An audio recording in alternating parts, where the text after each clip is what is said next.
आपने कितनी बार नई डाइट स्टार्ट की और छोड़ दी? कितनी बार महँगी दवाई खाई पर बीमारी वापस लौट आई? अगर आपको लगता है कि कोई डॉक्टर या कोई डाइट या कोई जादू की गोली आपको ठीक कर देगी, तो आप बहुत बड़ी गलतफ़हमी में हैं और आप पूरी ज़िंदगी बीमार रहने वाले हैं। क्योंकि प्रॉब्लम आपके पेट आई मीन स्टमक में नहीं, आपके बॉडी में नहीं, प्रॉब्लम आपके ब्रेन के एक हिडन स्विच में है, जिसे साइंस की भाषा में कहते हैं एक्सटर्नल लोकस ऑफ कंट्रोल। अगले कुछ मिनट में मैं आपको एक साइंटिफिक और साइकोलॉजी का टेक्निक देने वाला हूँ, जो आपके डायरेक्ट ब्रेन में इम्पैक्ट करेगी और आज के बाद आपकी हेल्थ, आपकी बीमारी और आपकी ज़िंदगी हमेशा के लिए बदल जाएगी। दोस्तों, मैं यहाँ आकर कोई हवा-हवाई बातें या इंटरनेट की पढ़ी हुई कोई सस्ती टिप्स नहीं देने वाला। मैं एक क्वालिफाइड बीएससी नर्सिंग प्रोफेशनल हूँ और एक आईसीयू नर्स हूँ। मैंने सालों तक लोगों को आईसीयू के बेड पर ज़िंदगी और मौत के बीच लड़ते देखा है। मैंने देखा है कि कैसे एक नॉर्मल इंसान अपनी सांसों के लिए तड़पता है और वहीं पर मैंने एक अजीब चीज़ नोटिस किया है, जिसने मुझे हिला के रख दिया। 2 पेशेंट को सेम दवाई दी जाती है, सेम डॉक्टर उनका ट्रीटमेंट करते हैं, पर एक पेशेंट तेज़ी से ठीक होकर घर चला जाता है और दूसरा पेशेंट धीरे-धीरे मौत की तरफ चला जाता है। ऐसा क्यों? साइंस ने एक दुनिया के टॉप साइकोलॉजिस्ट ने जब इस पर डीपली रिसर्च की, तो एक ऐसा सच सामने आया जो आपके होश उड़ा देगा।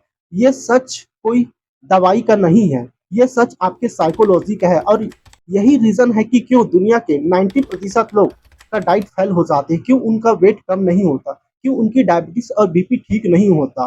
तो आखिर ये बीमारी शुरू कहाँ से होती है, इसका जवाब छिपा छिपा था साल 1954 में अमेरिका के एक बहुत बड़े साइंटिस्ट और साइकोलॉजिस्ट थे, जिसका नाम था D R Julian B Rotter. D R Rotter ने सालों तक हजारों लोगों के दिमाग पर एक डीप रिसर्च की। उन्होंने देखा कि लोग अपनी प्रॉब्लम जैसे बीमारी, गरीबी या मोटापे को लोग कैसे देखते हैं और उन्होंने एक थ्योरी बनाई जिसका नाम था locus of control.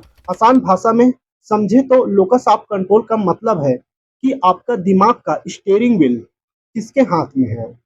Doctor rotten ने बताया कि दुनिया में सिर्फ 2 तरह के लोग होते हैं। पहला, एक्सटर्नल लोकस ऑफ कंट्रोल, दूसरों पर डिपेंड रहने वाले लोग। ये वो लोग हैं जो सोचते हैं कि इनकी लाइफ में जो कुछ भी हो रहा है, वो किस्मत, भगवान या दूसरे लोगों की वजह से हो रहा है। एग्ज़ाम्पल, मेरी डायबिटीज़ इसलिए ठीक नहीं हो रही है क्योंकि मेरी पत्नी मीठा खाना बनाती है, या मेरा मोटापा इसलिए ठीक नहीं हो रहा है क्योंकि मेरे पास जिम जाने का टाइम नहीं है, या मेरी बीमारी इसलिए ठीक नहीं हो रही क्योंकि मुझे डॉक्टर गलत मेडिसिन देता है। ये लोग अपने रिमोट रिमोट कंट्रोल दूसरों के हाथ में दे देते हैं और साइंस कहती है कि ऐसे लोग पर दुनिया की कोई भी दवाई, कोई भी डाइट प्लान कभी काम नहीं करती है।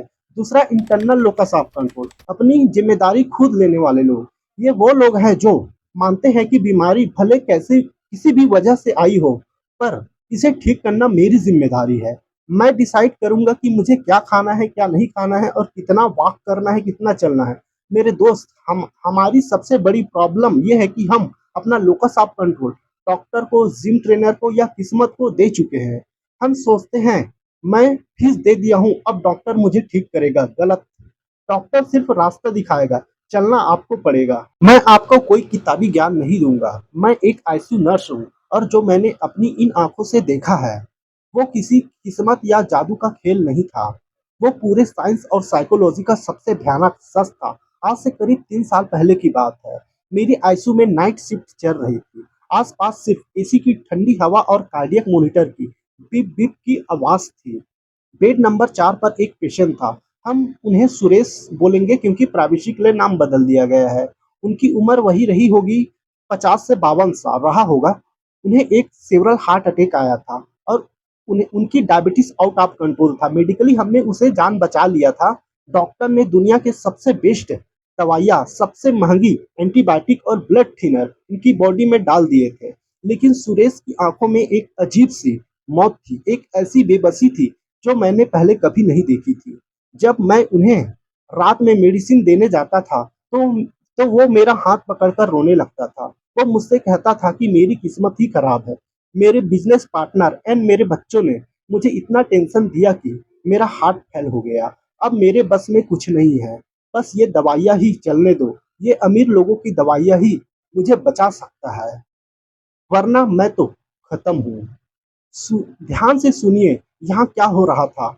सुरेश ने अपनी बीमारी का 100% ठेका दूसरों पर, पूरा लोकस ऑफ कंट्रोल दूसरों पर दे दिया था। अपने बच्चों पर, किस्मत पर, दवाइयों पर डाल दिया था। उन्होंने अपने दिमाग से हार मान लिया था। और यहीं से शुरू होता है साइकोलॉजी और मेडिकल साइंस का सबसे खतरनाक खेल, जिसे मॉडर्न साइंस में कहते हैं लर्नेड हेल्पलेसनेस, सीखी हुई मजबूरी। ये थ्योरी दुनिया के top psychologist DR. Martin Seligman ने दी थी। जब सुरेश के दिमाग ने ये मान लिया था कि मेरा अपनी बॉडी पर कोई कंट्रोल नहीं है, तो पता है साइंटिफिकली उनकी बॉडी में क्या हुआ? उनके दिमाग के आगे वाले हिस्से, जिसे हम प्रीफ्रंटल कॉर्टेक्स कहते हैं, उनके ह्यूमन सिस्टम को सिग्नल भेजना बंद कर दिया था। उनके दिमाग में लगातार डर और सेल्फ पीटी खुद के प्रति तरस चल रहा था। और इस निगेटिव सोच की वजह से उनकी adrenal gland 24 hour cortisol and adrenaline नाम का स्ट्रेस हार्मोन उनके ब्लड में रिलीज करना स्टार्ट कर दिया था। ये वो हार्मोन्स है जो तब निकलता है जब आपके पीछे कोई शेर पड़ जाता है या आपको कोई खतरा हो। अब सोचिए, बेड पर लेटा एक इंसान जिसके दिमाग को लग रहा है कि वो खतरे में है और वो कुछ नहीं कर सकता। डॉक्टर बेस्ट से बेस्ट इंसुलिन दे रहे थे, पर सुरेश का ब्लड शुगर लेवल कम ही नहीं हो रहा था। बीपी हमेशा हाई रहता था। क्यों? क्योंकि डीप साइंटिफिक रिसर्च प्रूव करती है कि जब बॉडी में कार्टिसोल हार्मोन्स हाई रहता है, तो वो इंसुलिन को सेल के अंदर घुसने ही नहीं देता। इसे कहते हैं इंसुलिन रेजिस्टेंस। दवाई अपना असर दिखाने की पूरी कोशिश कर रही थी, पर सुरेश का खुद का दिमाग, उनकी खुद की सोच उस दवाई के आगे दीवार बनकर खड़े हो गई थी। इस पूरे फेनोमेना को साइंस की भाषा में नोशेबो इफेक्ट कहते हैं। मतलब जब आपका दिमाग डीपली निगेटिव हो जाता है, तो अमृत जैसा दवाई भी पानी बन जाता है। वेगस नर्व जो बॉडी को हील करती है, उसका शट डाउन कर देता है। एंड उनके पास वाले बेड नंबर 6 पर एक और पेशेंट था, same age, same heart attack, पर उनका एटीट्यूड, उनका locus of control completely internal था। वो दर्द में होते फिर भी उठकर बैठ जाते और पूछते, सर मैं क्या करूं जल्दी ठीक होने के लिए? क्या डाइट क्या रखूं? ब्रीथिंग एक्सरसाइज करूं? क्या आपको पता है कि क्या हुआ? बेड नंबर 6 वाले अंकल सिर्फ 6 दिन में डिस्चार्ज होकर अपने पैरों पर चलकर घर चले गए। और सुरेश सुरेश 28 दिन तक आईसीयू में पड़े रहे। उनका एक इन्फेक्शन ठीक होता तो दूसरा प्रॉब्लम स्टार्ट हो जाता। लंग्स में पानी भर गया था, उनकी किडनी फेल होने लगी थी। क्यों? क्योंकि उनके दिमाग ने उनकी बॉडी को मैसेज दे दिया था कि अब हम हार चुके हैं, अब हम कुछ नहीं कर सकते। और उनकी बॉडी ने अपने मालिक के इस आदेश को चुपचाप मान लिया था। दवाइयों ने आखिरी सांस तक लड़ा, पर साइकोलॉजी के आगे बायोलॉजी हार गया। मैं आईसीयू में रोज ऐसे लोगों को देखता हूँ जो बीमारी से नहीं, वो इसलिए मरते हैं क्योंकि उन्होंने अपना लोकस ऑफ कंट्रोल किसी और को दे दिया है। उन्होंने मान लिया है कि वो अपने आप को हील नहीं कर सकता। अगर आपको लगता है कि कोई बेस्ट डॉक्टर या कोई बेस्ट डाइट प्लान या सुबह कोई खाली पेट पिया हुआ गाढ़ा आपको ठीक कर देगा, तो शायद याद रखना सुरेश को। एंड जब तक आपका दिमाग ये नहीं मानेगा कि मैं जिम्मेदार हूँ, मैं ठीक करूँगा, तब तक दुनिया का कोई भी साइंस, कोई दवाई आपके किसी काम के नहीं आने वाली। जब आपका दिमाग ये सोच लेता है कि मेरा इस बीमारी पर कोई कंट्रोल नहीं है, एक्सटर्नल लोकस, तो पता है साइंटिफिकली आपके बॉडी में क्या होता है? आपका दिमाग हेल्पलेस फील करता है। इस हेल्पलेसनेस की वजह से बॉडी में कार्टिसोल नाम का स्ट्रेस हार्मोन्स तेजी से बढ़ने लगता है। ये कार्टिसोल्स आपके इम्यूनिटी बीमारी से लड़ने की ताकत को 50% तक गिरा देता है। मतलब आपका दिमाग एक मैसेज भेज रहा है आपके सेल्स को, हम कुछ नहीं कर सकते, हार मान लो। और आपकी बॉडी हार मान लेती है। ये कोई मैजिक नहीं है, ये प्योर 100% एक्यूरेट साइंस है, जिसे journal of health psychology and American psychological association के हजारों साइंटिफिक पेपर ने प्रूव किया है। ये वही लोग हैं जो बार बार जिम ज्वाइन करते हैं और 10 दिन में छोड़ देते हैं, क्योंकि उनका दिमाग उनसे कहता है तेरे बस की बात नहीं है। ये एक साइकोलॉजिकल बीमारी है जो एक्चुअल फिजिकल बीमारी से भी ज़्यादा खतरनाक है। तो अब सवाल आता है, इसका सलूशन क्या है? अगर आप इस वक्त बीमार है या ओवरवेट हैं या लाइफ की किसी भी प्रॉब्लम में फंसे हैं जो सॉल्व नहीं हो रही है, तो मैं आपको साइकोलॉजी की टॉप रिसर्च से निकाला हुआ एक एक्यूरेट साइंटिफिक फ्रेमवर्क दे रहा हूँ। इसको कोई भी इंसान यूज कर सकता है। आज से अभी से अपने दिमाग का स्विच एक्सटर्नल से इंटरनल पर शिफ्ट करना है। कैसे? इन 3 सिंपल स्टेप से। स्टेप 1, द ब्लेम फास्ट दोषारोपण का उपवास। जैसे आप खाने का फास्ट व्रत रखते हैं, वैसे ही अगले 7 दिन तक आप ब्लेम का फास्ट रखोगे। यानी आप किसी को दोष नहीं देंगे। अगर आपने जंक फूड खाया तो ये मत कहो कि पार्टी थी इसलिए खा लिया। कहो मैंने चूज किया जंक फूड खाना, ये मेरी गलती थी। जिस दिन आप अपनी गलती एक्सेप्ट करते हो उस दिन आपके दिमाग में डोपामाइन और सेरोटोनिन हार्मोन्स रिलीज होता है जो आपको पावर देता है। Step 2, micro control therapy. आप कैंसर, डायबिटीज या मोटापे को एक दिन में कंट्रोल नहीं कर सकते, पर आप क्या कंट्रोल कंट्रोल कर सकते हो? आप कंट्रोल कर सकते हो कि अगले 1 घंटे में आप 1 गिलास पानी पियोगे। आप कंट्रोल कर सकते हो कि आप सुबह उठकर 10 मिनट चलोगे।